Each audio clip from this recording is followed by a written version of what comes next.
బండి భగీరథ్ ఎపిసోడ్కి బండి సంజయ్కి ఇవాళ ఆర్ఎస్ఎస్ దూరమైంది. ఆ 9 రోజులు ఏమైంది అననే పంచాయతీ ఇవాళ యావత్ తెలంగాణని కదిపేస్తూ ఈ 9 రోజులే 9 ఆధారాలేని ఒక క్రిమినల్ అలిగేషనా లేకపోతే పాసిబుల్ సిస్టమిక్ ప్రొటెక్షనా అని చెప్పి క్వశ్చన్ చేస్తుంటే నువ్వేం మాట్లాడతావు? ముఖ్యమంత్రి స్థాయిలో మనిషి, ఆయననే హోమ్ మినిస్టరు, పోలీసులను కంట్రోల్ చేసే మంత్రి, ఆయన సరెండర్ కాదు ఇది అరెస్ట్ అని చెప్పి మాట్లాడినరు. సో కాంట్రడిక్షన్ అనేది కొలాప్స్ అయిపోయింది ఖచ్చితంగా. సో ఇలా బండి సంజయ్ గారు మాట్లాడింది పచ్చ అబద్ధాలు అని చెప్పి రాష్ట్రానికి నిలువెత్తు నిదర్శనం కనిపించింది. ముఖ్యమంత్రి దీనికి సాక్ష్యమైండు. మోదీ గారు వస్తే ఎఫ్ఐఆర్లు బుక్ చేయరా సార్ అన్నా? ఆ బాధితుల కుటుంబానికి ధర్మం ఇవ్వకపోవచ్చన్నా, న్యాయమైన ఇద్దామన్నా, చేతులు జాపి బిచ్చం అడుగుతున్నా, చేయగలుగుతారా మీరు? పబ్లిక్ ఇవాళ ఒక పెద్ద క్వశ్చన్ అడుగుతున్నది. If KCR is responsible for everything, why we have given power to CM and why we should elect him the next time? Gautam Model School, Sun City branch, admissions are open for 2026. No admission fee, free school uniform and also bus transportation available for nursery to 10th class. Hurry up. Address: Sun City branch opposite Kasturba Trust. Limited seats. Contact us now 8121573123 and 8977113123. జై హింద్, జై భారత్, జై Telangana. Friends, నేను మీ Girish Daramuni. Welcome to our channel Chitragupt. ఒకటే paper, ఒక రాజకీయం, ఒక case, ఒక పవర్, ఒక ప్రెషర్, పొలిటికల్ సైలెన్స్, ఒక క్రొనాలజికల్ పొలిటికల్ డిస్ట్రాక్షన్ డెస్క్ ఈరోజు డిస్కస్ చేద్దాం ఫ్రెండ్. ఎట్లా అనంటే, ఒక తల్లి ఫిర్యాదు చేసింది, కొన్ని ఛానళ్ళు ప్రశ్నించినాయి. ఆ తర్వాత తెలంగాణలో ఏం జరిగింది, తెలంగాణ భారతీయ జనతా పార్టీలో ఏం జరిగింది అనేది ఒక పెద్ద ప్రశ్న. ఆ ప్రశ్న సమాధానం దొరకాలనంటే మనం ఏ పేపర్ ఇవ్వాలో పెద్దగా తిరగాల్సిన అవసరం లేదు. ఒకటే పేపర్, సౌత్ ఫస్ట్ న్యూస్. ఓ 3-4 రోజుల నుంచి మొత్తం మనం కంప్లీట్గా డీకోడ్ చేసి చూస్తే, డాట్స్ కనెక్ట్ చేసుకుంటూ వస్తే అసలు ఏం జరిగింది ఎపిసోడ్ అనేది క్లియర్ కట్గా చెప్తారు. సో ఇలా సౌత్ ఫస్ట్ న్యూస్ ఏం చెప్తుంది అన్నది మీరు చూడండి. మినిస్టర్ బండి సంజయ్ గారిని ఉద్దేశించి ఏమని రాసింది అంటే, సౌత్ ఫస్ట్, బండి సంజయ్ అనే ఈ మినిస్టరు మంట పెట్టిండట, పెంక పెట్టిండట, పెంక కింద మంట పెట్టిండట, ఆ పెంక మీద ఈయననే కూర్చున్నాడట. A minister who sat on the stove and turned up the flame. ఆ ఫ్లేమ్ అనేది స్లో ఫ్లేమ్ పెట్టుకున్నాడు బండి సంజయ్ కుమార్ అని చెప్పి May 21, 2026కి వచ్చిన కథనం. సేమ్ 2021కి వచ్చిన కథనమే. అదే 2021 నాడు సీఎం రేవంత్ రెడ్డి ఏమని అన్నాడంటే, బండి సంజయ్ కొడుకు సరెండర్ కాలేదు, ఆయనని మేము అరెస్ట్ చేసినాం అని చెప్పి అన్నీ ఏదైతే సస్పెన్స్ ఉండే చూడు, అధికార పార్టీ ఏదైతే లా అండ్ ఆర్డర్ మెయింటైన్ చేస్తారో ఆయననే ముఖ్యమంత్రి, ఆయననే గృహశాఖ మంత్రి, home minister. A words from the home minister cannot be denied and is also a CM, honourable CM of the state.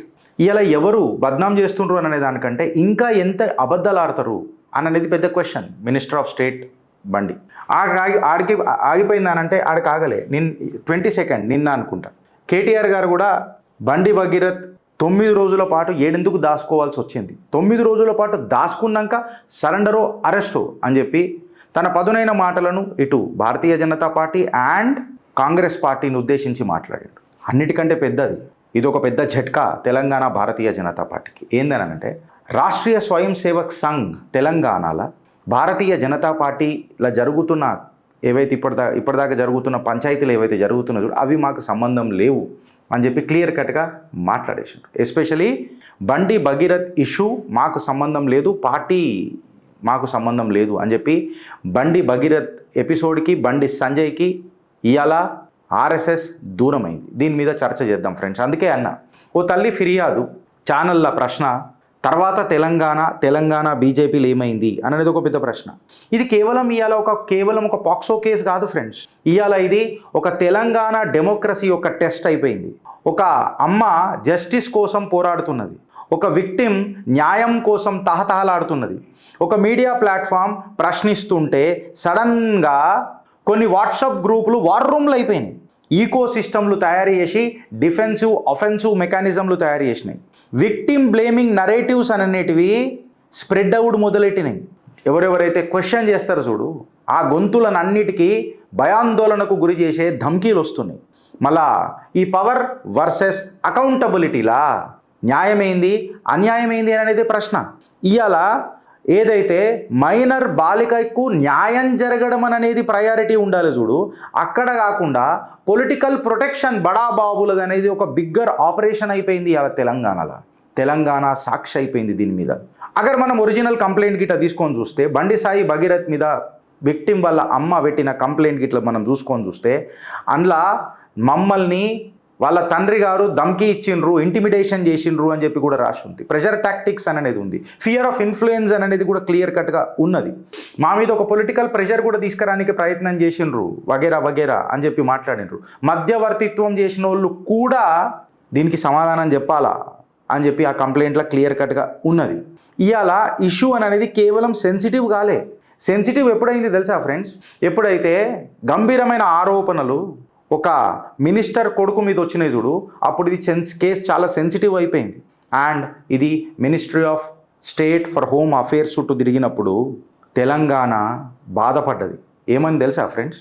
ఎప్పుడైతే పోలీస్ స్టేషన్లకు పవర్ ఎంటర్ అయింది చూడు, అప్పుడు సామాన్య కుటుంబాలు క్వశ్చన్ చేసుడు మొదలెట్టినాయి. ఏందనంటే లా అనేది అందరికీ ఈక్వలేనా అనే ప్రశ్నలు మొదలైనవి ఇవాళ యావత్ తెలంగాణలో అండ్ ఇన్ఫ్యాక్ట్ దేశం అంతటా.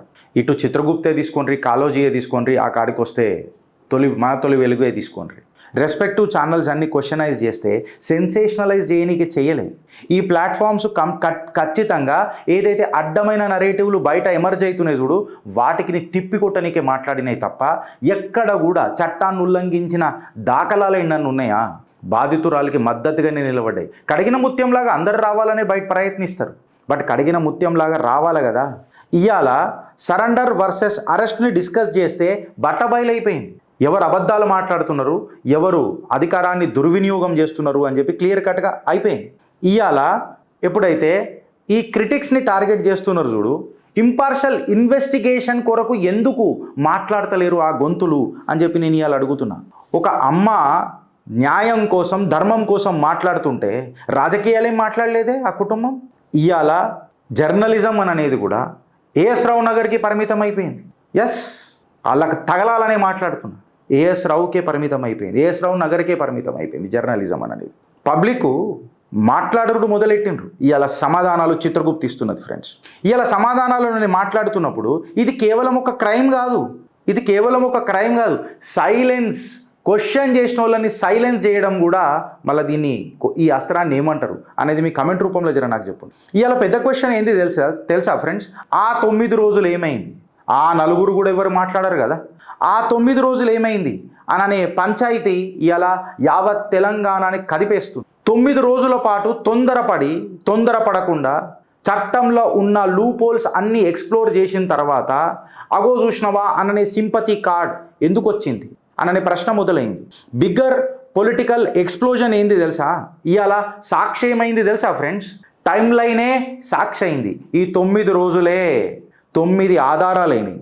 ఇవాళ క్వశ్చన్స్ వచ్చినాయి ఫ్రెండ్స్. ఏందనంటే పోలీస్ వెతుకుతున్నప్పుడు, మ్యాటర్ సీరియస్ ఉన్నప్పుడు, యాంటిసిపేటరీ ప్రొటెక్షన్ అనేది వస్తుందో రాదో పోక్సో చట్టంలో అన్సర్టన్ ఉన్నప్పుడు ఆల్ ఆఫ్ ది సడన్గా కస్టడీకి ఆరోపితుడు ఆర్ అక్యూజ్డ్ ఎవరైతే కంప్లైంట్ ఎవరైతే బండి సాయి భగీరథ్ ఉండేనో ఆయన పోలీస్ కస్టడీకి ఎందుకు రాలే అనేది ఒక పెద్ద ప్రశ్న. ఇవాళ తర్వాత భారతీయ రాష్ట్ర సమితి కూడా ఖచ్చితంగా దీని మీద మాట్లాడింది. ప్రొటెక్షన్ ఏంది అని చెప్పి క్వశ్చన్ చేసింది, షెల్టరింగ్ ఏంది అని చెప్పి క్వశ్చన్ చేసింది, పొలిటికల్ కోఆర్డినేషన్ ఏంది అని చెప్పి క్వశ్చన్ చేసింది. ఒక క్రిమినల్ అలిగేషనా లేకపోతే పాసిబుల్ సిస్టమిక్ ప్రొటెక్షనా అని చెప్పి క్వశ్చన్ చేస్తుంటే నువ్వేం మాట్లాడతావు? సమాధానం ఉంటుందా? ఇది రాజకీయ కుట్ర అని ఏ రకంగా అంటావు? 9 రోజులు అనే ప్రశ్న ముంగటికి వస్తుంది. దీనికి సమాధానం చెప్పిన తర్వాత ఏ రకంగా రాజకీయ కుట్ర అనే లాజిక్ బయటికి రావాలా? తెలంగాణ రాజకీయాలల్లా చెప్పిన కదా ఫ్రెండ్స్ ఇప్పటిదాకా, ఇవాళ ఈ 9 రోజులే నిలువెత్తు సాక్ష్యమైపోయినాయి. ఎవరు దుర్వినియోగపరుస్తున్నారు పదవులను, అధికారాన్ని ధిక్కరిస్తున్నారు, కోట్లను అవమానిస్తున్నారు, చట్టాలను చుట్టం చేసుకోనికి ప్రయత్నం చేస్తున్నారు అని. ఇప్పుడు బండి సంజయ్ గారు మాట్లాడిన నరేటివ్ ఏదైతే ఉందో అది ఖచ్చితంగా కొలాప్స్ అయిపోతుంది. ఎందుకనంటే పబ్లిక్గా మాట్లాడిండు బండి సంజయ్ గారు. ఏమనని? నేను నా కొడుకుని అప్పజెప్పినా. బట్ సీఎం రేవంత్ రెడ్డి గారు ఏమని అన్నారు? అగర్ అప్పజెప్పేది ఉంటే అప్పా జంక్షన్ దగ్గరనో నార్సింగి దగ్గరనో రోడ్ల మీద ఎందుకు దొరుకుతారు? ఇవన్నీ బట్టబాజు మాటలు బంద్ చేయండి అని చెప్పి సీఎం రేవంత్ రెడ్డి గారు మాట్లాడిండ్రు.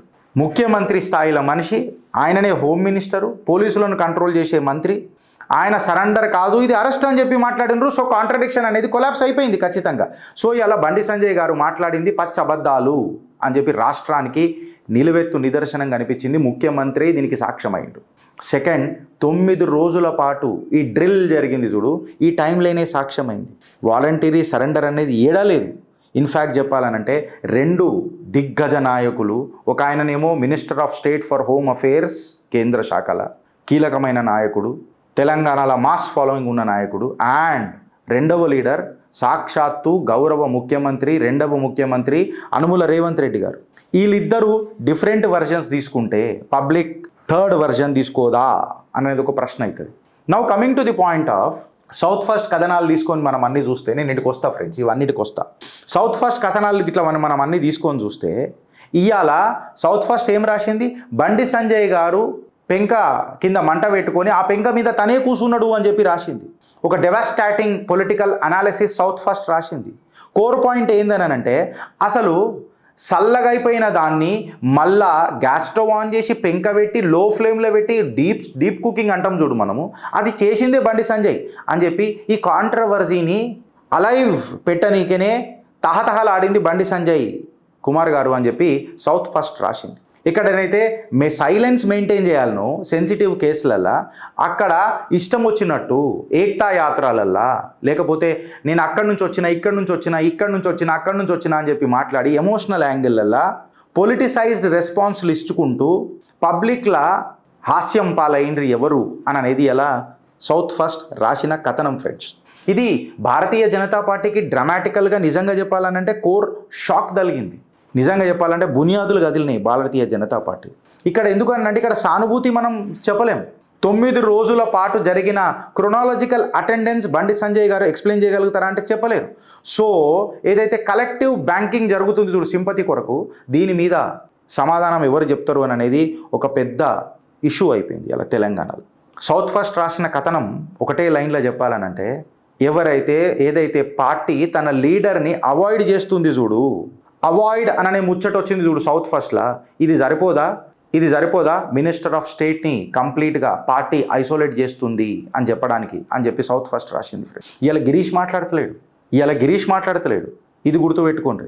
అగర్ బీజేపీ ఆఫీస్ విజిట్ అప్పుడు కూడా నేను వస్తున్నా అని చెప్పి అందరు చెప్పినప్పుడు కూడా ఎంపీలు రాలే, ఎమ్మెల్యేలు రాలే, జనరల్ సెక్రటరీలు రాలే. కేవలం ఒక చిన్న స్థాయి లాయలిస్టులు ఎవరెవరైతే ఉంటారో వాళ్ళే కనబడ్డరు. ఒక పెద్ద larger నరేటివ్లా Bharatiya Janata party uncomfortable పొజిషన్కి వెళ్ళిపోయింది. ఈ బరువు మొయ్యాలనంటే అది భగీరథుడే మొయ్యాలా, లేదా భగీరథుడి కన్నా ఆ బండే మొయ్యాలా అని చెప్పి భారతీయ జనతా పార్టీ అన్కంఫర్టబుల్ అయిపోయింది. ఇవాళ కాంట్రవర్సీ ఏం చేసింది ఈ కాంట్రవర్సీ కేవలం బండి భగీరథ్ని ఐసోలేట్ చేయలే భారతీయ జనతా పార్టీ నుంచి. ఇన్ఫ్యాక్ట్ చెప్పాలనంటే ఆయన తండ్రి గారిని కూడా పొలిటికల్గా ఐసోలేట్ చేసింది. పెద్ద పంచాయతీ ఏడొస్తుంది అని అంటే ఇగో ఈడ పెద్ద పంచాయతీ ఎప్పుడైతే తెలంగాణ రాష్ట్రీయ స్వయం సేవక్ సంఘ్ బండి సంజయ్ గారిని డిజోన్ చేసింది చూడు, ఎట్లా అనంటే ఒక పెద్ద ఐడియాలజికల్ షాక్ వేవ్ ఇది తెలంగాణలో. ఇది నేను కాదు, సౌత్ ఫస్ట్లో వచ్చిన కథనమే తీసుకొని వచ్చి మాట్లాడుతున్నా. ఇవాళ ఫస్ట్ టైం నాకు తెలిసి, నా ఊహకు తెలిసి ఫస్ట్ టైం రాష్ట్రీయ స్వయం సేవక్ సంఘ్ కుంగి కృషించి బాధతో బాధ్యత వ్యక్తం చేస్తూ ఒక లేఖ రాసింది. ఏందనంటే ఇది Bharatiya Janata party internal matter, మాకు సంబంధం లేదు అని మాతృత్వ సంస్థ రాస్తుందంటే ఈ స్టేట్మెంటే చాలా ఎక్స్ప్లోజివ్ ఫ్రెండ్స్. ఇవాళ రాష్ట్రీయ స్వయం సేవక్ సంఘ్కి ఈ దుస్థితి పట్టడానికి కారణం ఎవరు అనంటే, నేను సంఘం నుంచి వచ్చినా, నేను కాషాయ యోధుణ్ణి, నేను ఏబీవీపీ నుంచి వచ్చినా అని చెప్పి ఓనప్ చేసుకున్న మనిషిని డిజోన్ చేయాల్సిన పరిస్థితి వచ్చిందనంటే ఎక్కడనో అక్కడ ఇలా తెలంగాణ రాష్ట్రీయ స్వయం సేవక్ సంఘ్ కూడా ఆలోచనలు మొదలైందా లేదా? అసలు బద్నామీ ఏడికెని మొదలైంది అని అంటే బండి గారి మాటలతోనే బద్నామీ మొదలైంది కదా. అసలు ఆర్ఎస్ఎస్ని లాగిందే బండి గారు కదా, ఏబీవీపీని లాగిందే బండి గారు కదా. ఆర్ఎస్ఎస్ ఎనడన్నా ఇట్లాంటి కార్యకలాపాలు చేయమని చెప్పిందా? ఏబీవీపీ కార్యకర్తలను మనం చూస్తే క్రమశిక్షణ కనబడ్డది, కానీ ఇట్లాంటి కకృతి చాతలేనన్న కనబడ్డాయా? కాషాయ యోధులమని చెప్పుకునే ప్రతి ఒక్క కార్యకర్త ప్రతిసారి జై శ్రీరామ్, భారత్ మాతాకి జై అనే ఈ ఒక్క నినాదంకే దాసోహుడయిండు, ధర్మం వైపు అడుగులేసిండు. ఇవాళ అసుంటి మాతృత్వ సంస్థ ప్రతి ఒక్కడు సంఘమే. పరమ పూజనీయ సర్సంచాలక్ మోహన్జీ భగవత్ గారు మాట్లాడిన మాట, ఈ దేశంలో పుట్టినోడు ప్రతి ఒక్కడు హిందువే. సపరేట్గా నీకు సభ్యత్వం కావాల్సింది ఏం లేదు సంఘంలో. నేను సంఘం, మీరు సంఘం, ఆయన సంఘం, ఈయన సంఘం, అందరూ సంఘమే. బట్ ఈ సంగమంలా ఇలా సంఘం డిజోన్ చేసింది ఈ సంగమాన్ని అని అంటే ఎందుకు అయింది అని అనేది మనం అందరం ఆలోచించాలి ఫ్రెండ్స్. ఎందుకనంటే ఒక ఐడియాలజికల్ పేరెంట్, మన తల్లిదండ్రులు ఎవరైతే ఐడియాలజికల్ తల్లిదండ్రులే బ్యాక్ స్టెప్ వేసిండ్రు అని అంటే పిల్లగాడు ఇయ్యాల చౌరస్తాల ఒంటరిగా నిలబడ్డా లేదా. అండ్ నా వర్జన్ కాడికి వస్తే నేనేమంటున్నానంటే తప్పు చేసినప్పుడు కూడా నన్ను తయారు చేసిన గురువులకు కూడా నేను పాదాభివందనం చేసి చెప్తున్నా, ప్రశ్నించాలి సార్.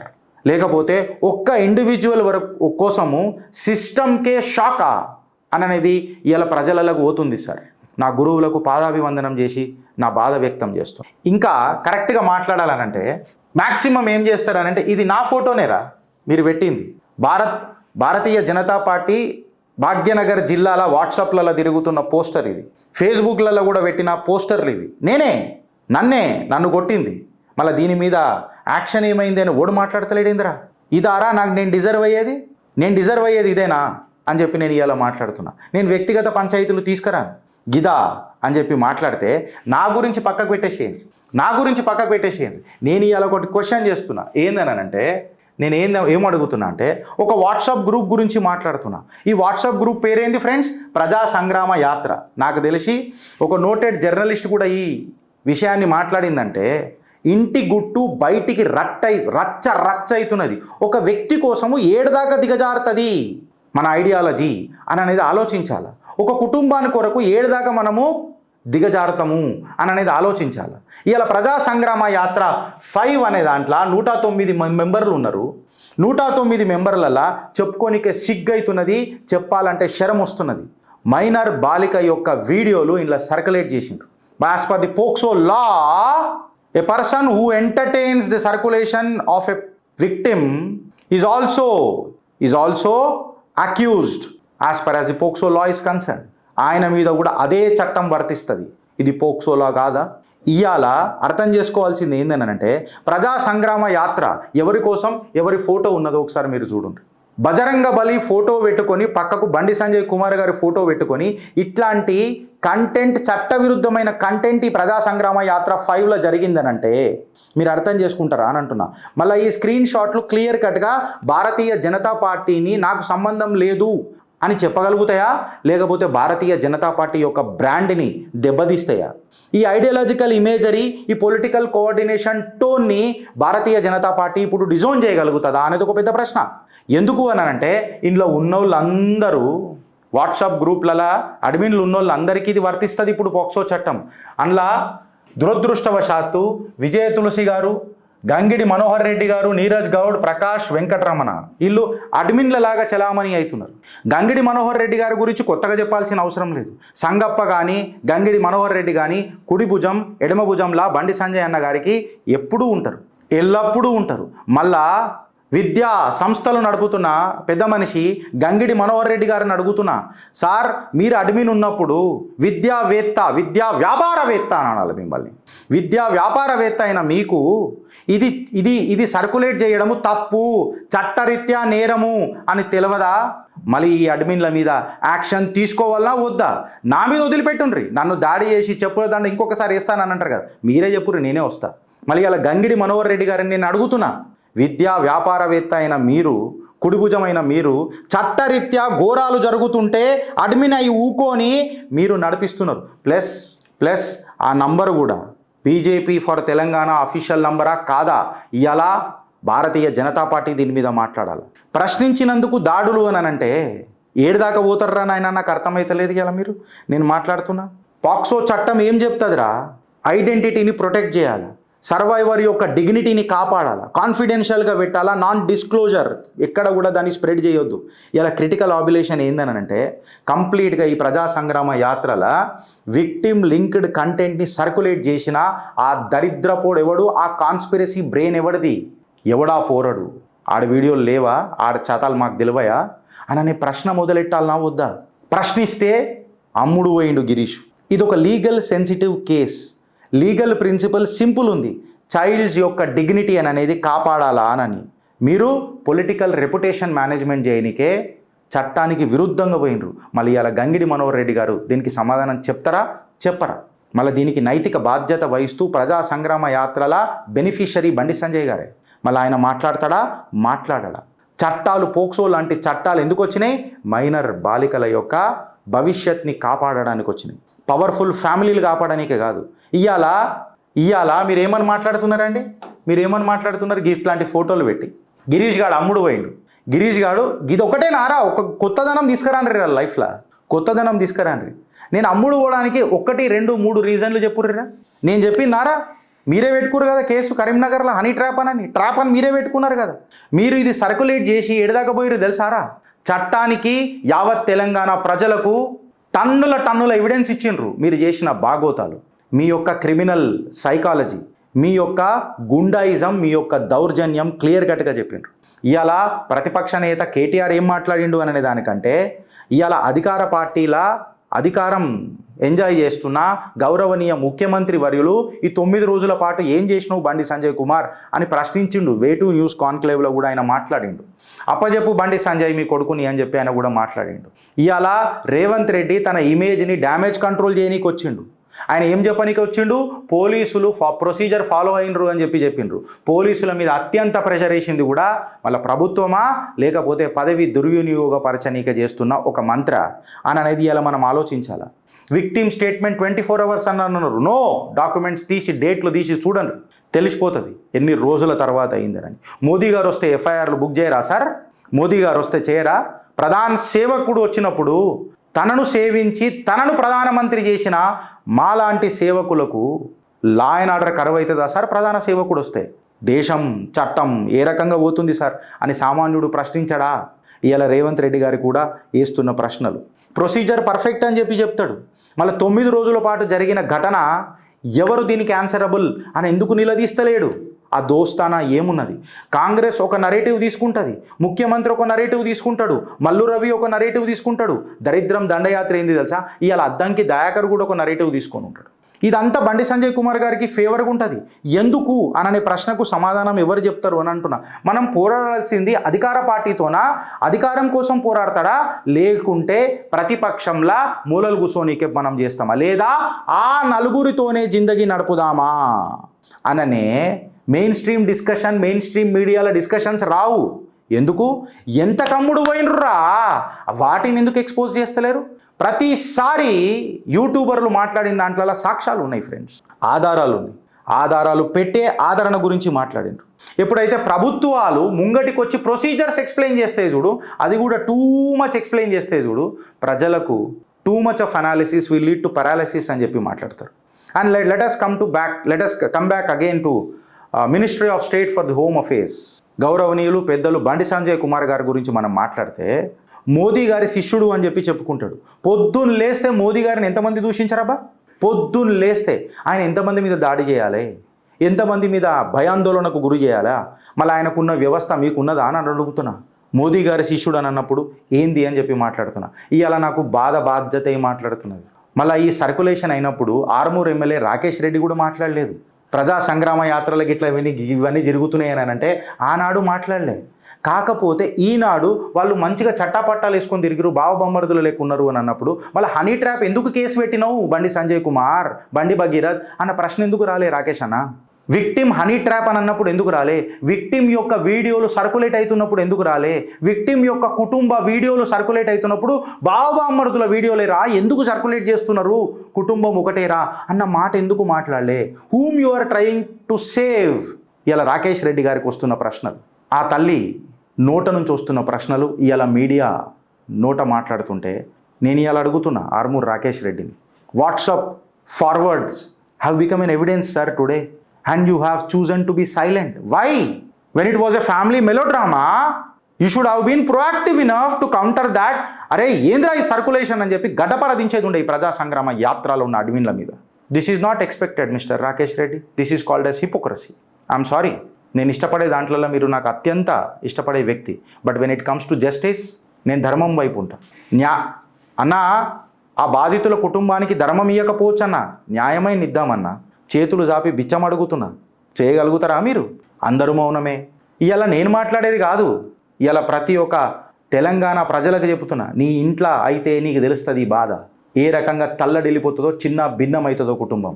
ఇవాళ యావత్ తెలంగాణలో పోలీసులు పెట్టిన సెక్షన్లే దానికి సాక్ష్యం. 8th May 2026కి ఎఫ్ఐఆర్ అయింది. సర్వయర్ స్టేట్మెంట్ ఎప్పుడైంది అన్నది డేట్ చెప్పలేకపోతున్నాడు ముఖ్యమంత్రి. వితిన్ 24 hours అంటున్నాడు. డేట్ చెప్పమనండి. ఆ డేట్ అంతా మార్ఫింగ్ చేసి డేట్ని ప్రొజెక్ట్ చేయమనండి. సలాం కొడతా రేవంత్ రెడ్డి గారికి.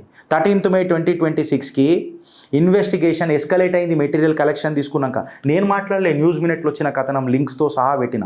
15th to 16th Mayలా Telangana high court interim order protection arrest నుంచి ఇయ్యా అని చెప్పి ఇచ్చేసింది, తీర్పు ఇచ్చేసింది. మేము ప్రొటెక్ట్ చెయ్యము అని చెప్పేసింది.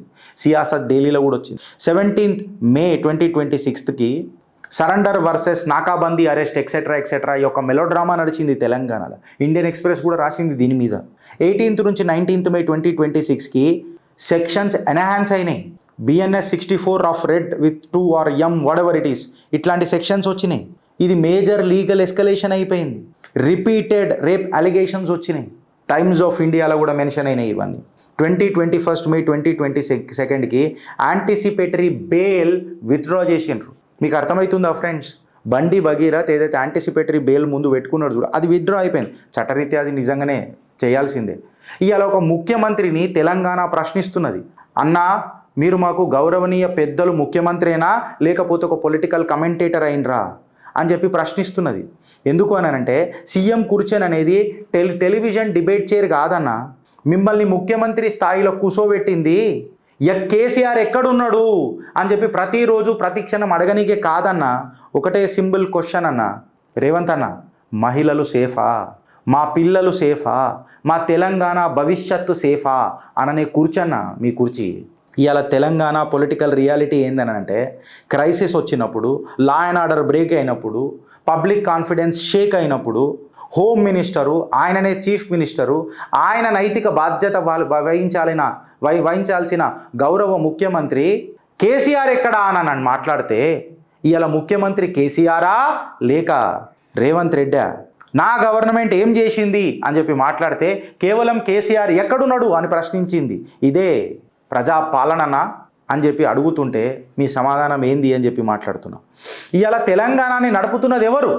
గౌరవనీయ పెద్దలు, రాష్ట్రానికి రెండవ ముఖ్యమంత్రి రేవంత్ రెడ్డా లేకపోతే కేసీఆర్? కేసీఆర్ సైలెంట్గా ఉంటే, కేసీఆర్ వైలెంట్గా ఉంటే ఈ కేసుల ఫరకేం పడుతుంది? అధికారం మీ చేతులు ఉన్నది, ఆధారాలు మీ చేతులు ఉన్నాయి. పబ్లిక్ ఇవాళ ఒక పెద్ద క్వశ్చన్ అడుగుతున్నది, if KCR is responsible for everything, why we have given power to CM and why we should elect him the next time? రెండోసారి కూడా ముచ్చటగా ముఖ్యమంత్రిని రేవంత్ రెడ్డిని ఎందుకు ఎన్నుకోవాలనే ప్రశ్నకు మీ దగ్గర సమాధానం ఉందా? కేసీఆర్ చీఫ్ మినిస్టర్ కాదు, కేసీఆర్ ఇవాళ హోమ్ మినిస్టర్ కాదు, కేసీఆర్ పోలీసులను కంట్రోల్ చేస్తలేడు, కేసీఆర్ దగ్గర ఇంటెలిజెన్స్ ఇవాళ లేదు.